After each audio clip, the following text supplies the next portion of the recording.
episode of MMA Vision Analysis. This one, we're here to talk about the possibility of a Dan Hooker, Conor McGregor super fight, I would say. We're going to talk about that a little bit more, the possibility and the chances of this actually happening.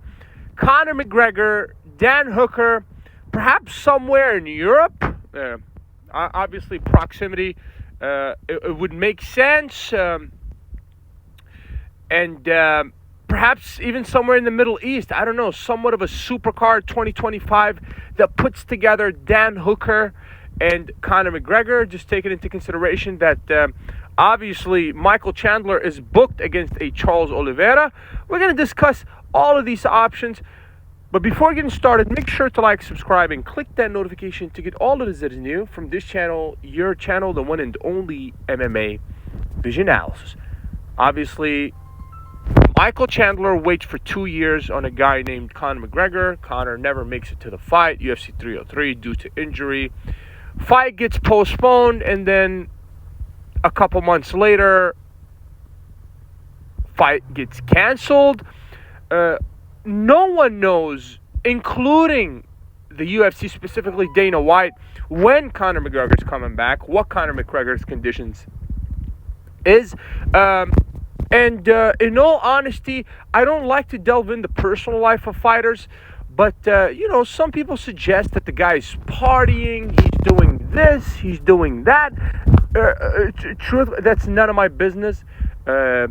What people do outside of their field, their personal life, I'm not a huge fan of delving into the personal lives of athletes unless it directly affects their output inside of fights in positive ways. So if somebody's training in the mountains and that's what they do with their regular life, and training is something that helped them in becoming a superstar, then we will address that. But in terms of partying, and I just don't like to, there's a couple things, pocket watching and lifestyle watching. I'm not a huge fan of that. To each its own. People can do whatever they want to do, especially when you're talking about a megastar in the name of Conor McGregor. After all, we can sit here and criticize all we want, but the guy's earned it, right?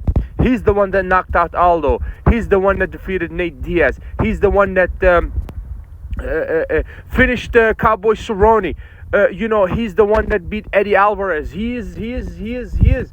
So no matter what we say about the current status of Conor McGregor or the current Conor McGregor, we cannot dismiss or forget. I understand us humans, we have a very short memory span. We tend to forget quickly. A couple of years pass by and we forget everything that a person did. So I just like to remind people that forgot what this guy did, not only for himself, but for the sport. Conor McGregor has been nothing short of magnificent for himself and his fellow athletes and his sport, specifically the brand that is the UFC. So I just wanted to say that just to give the guy his credit. I believe single-handedly Conor McGregor was able to transform the game into what it is today. Yes, I said it single-handedly. Conor McGregor is a megastar, right? You don't need me to tell you that. Obviously the guy's ventured on to take Hollywood roles and what have you. But I'm here to talk about the possibility of him facing Dan Hooker. Obviously taking into consideration that that Chandler fight did not happen. I believe for good reason. I do believe that Conor McGregor was not interested in fighting Chandler, and I don't blame him. Chandler was a very tough fight for Conor. Now, when we talk about Dan Hooker, I believe that proposition is a little different. I believe the chances of this fight actually happening are much higher than the Chandler fight.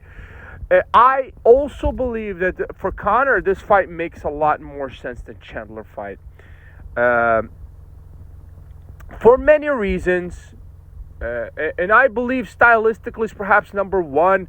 When we talk about Dan Hooker, we're not talking, obviously Michael Chandler knocked out Dan Hooker. If I'm not mistaken, the first appearance for Michael Chandler inside the octagon. And it was one of few wins that Michael Chandler had inside the octagon. So that being said, we have a guy that's a bit slower than Chandler, lankier obviously, but I believe stylistically it's a better matchup for Conor than the Chandler fight. Chandler was a very, very bad matchup for Conor, and I think Conor realized that. What are the chances of Dan Hooker facing Conor McGregor? I believe the chances are very high indeed. If you made it this far, I appreciate you for sticking around. Please let me know what you think in the comments and like, subscribe for more.